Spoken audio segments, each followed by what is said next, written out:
Like I get power hungry. Hello, hi, my name is Bianca Rocks. Get ready with me to go to bed while we have a little chat.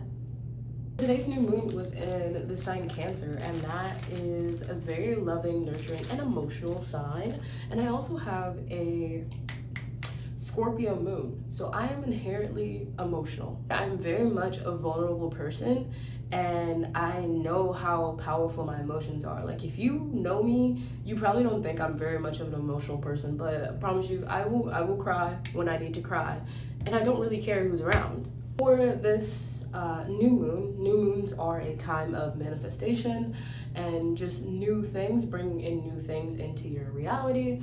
And since it was in the sign of Cancer, I decided to do something like water-based. So I went to the pool and ended up tugging on all of those emotional strings in order to manifest something in my reality. So yes, I was swimming in the pool while crying in public. Last week, I was at work and had a conversation with this guy, and it kind of just like ended up prompting my mental thought process. And so I'm very self-aware to the point to where, like, in mid-conversation, I was like, I did not like how what I said made me feel. So after that conversation ended, I kind of got quiet for the rest of the day and ended up going inside of my mind and picking out those pieces and parts and trying to dissect why what I said caused me to feel that way. And it was some real deep-seated shit. Literally at work, doing shadow work, crying silently, journaling, while also doing my job. No one noticed the crying part, but there was this guy who came up to me and was like, "Are you good? Like, you literally look miserable right now." I wasn't miserable at all.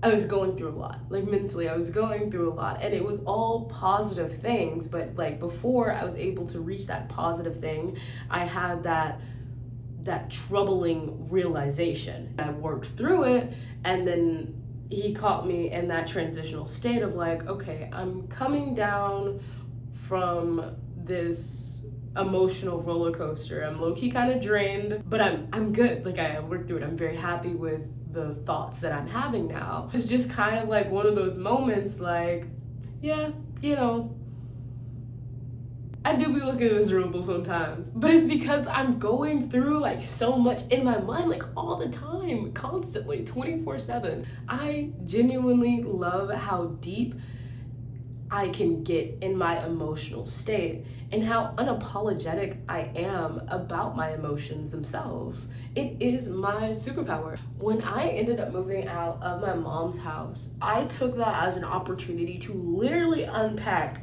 all the bullshit that I went through for like the past 18 years of my life. It was so intense. Shout out to my partner for literally guiding me through all of it. Like, he did not do much, but just him being there and being the supportive man that he is, it was like, you know, shout out to you. Going through all of that and unpacking all of that, it was literally like a year of hell. I did shadow work almost every single day. I was crying every single day. I binge watch on Netflix. As I'm watching these shows, I'm literally getting triggered. I've cried so much, I've gone through so much that I can feel when the emotions are bubbling up. At that point, I would pause the TV, I would go fucking cry, I would grab my book, and I would journal about it. I have gone through so much in my life at that point in time that I was just like, I'm not shying away from the difficult emotions and the hard things to confront. When I was younger, I used to cry a lot. I was very much a crybaby. I would literally cry about anything. So my mom would always tell me, like, are you hurt? No? Quit crying. I learned to suppress a lot of my emotions growing up. That was fucking terrible. Within me suppressing all of those emotions, I grew up and bad shit would happen and I would just become numb to it all. It ended me up in a place of like really dark, deep depression. I'm such a feely person that I was not feeling. I would not allow myself to feel because I knew that it wasn't truly accepted to feel the extent of emotions that I was feeling. For me to go from being like such a very feely kid, you know, to being told to not express how I feel was really intense for me. It was a lot. As soon as I really got that space and felt safe enough for me to cry and for me to really unpack all of that shit, I did. There was so much that I was holding back that was causing me to act out and to behave in ways that was just not aligned with me. I'm so grateful that I was put in the position that I was in to be able to realize that and to come out on top of it all. Sometimes people don't really come out on top.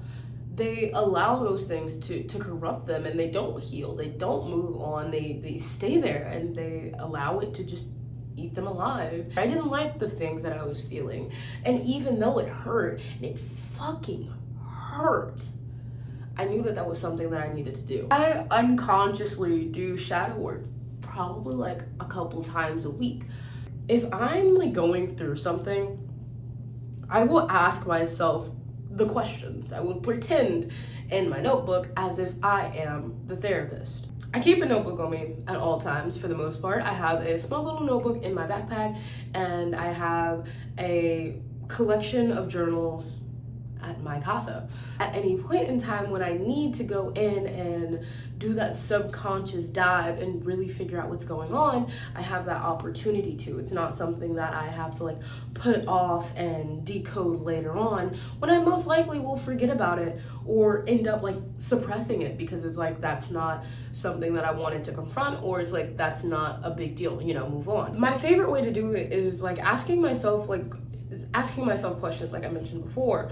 Say that like I'm at work, right? This has happened to me before. I'm speaking from experience. Say that I'm at work and someone pisses me off.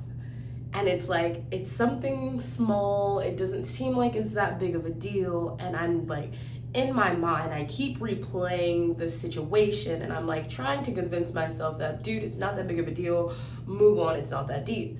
But I keep replaying that situation. When I keep replaying that situation in my head, trying to reassure myself that it is okay, I now know that it is not. If it was something that was okay, I would have said it's okay, and then it would have been gone. I would have made peace with it, and I would be on to the next thought process. But I'm not, and I'm stuck on that thought. In that moment, I start to go through these things in my head. I'm like, okay, so I'm retaining this thought. Why? What is it that's bothering me so much about what happened? Why did it make me feel that way? And why am I trying to move on from this thought process? As I'm asking myself these questions, I start to get these answers in my head. I just kind of like rapid fire all of these questions in my head until one question gets answered. And then it's like, I know exactly what I need to do in order to work through it. I get my notebook and I start journaling. I have a good 5 minutes. I'll write it down really fast. Even though I struggle to read my handwriting, as I was saying before, it is having that internal experience and bringing it out to the external that solidifies it. As I'm going through this and I'm journaling and I'm bringing it into my external reality and making peace with it, I'm able to really let it go. Even if it is like some real emotional shit, dog, I'm doing it wherever. Shadow work is really intense. If you have no idea what you're doing, it may seem like you're just constantly going in circles over and over again without really reaching any conclusion.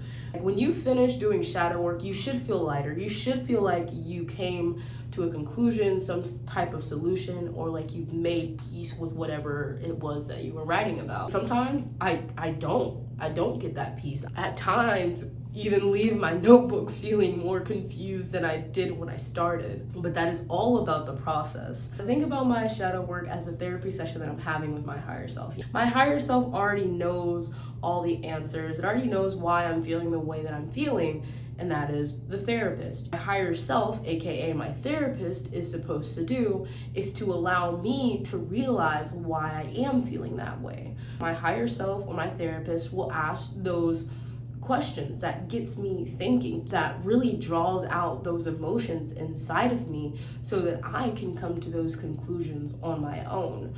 That is how I think about shadow work. And it is messy, and it is deep, and it is dark, and it is beautiful, and I love it. so very much. I am so comfortable with the fact that I have many deaths to die, many births to give within myself. I am so okay with that. I dance in the darkness and the depths of my own subconscious. My favorite thing to do is to sleep and is to dream. And my second favorite thing to do is to cry.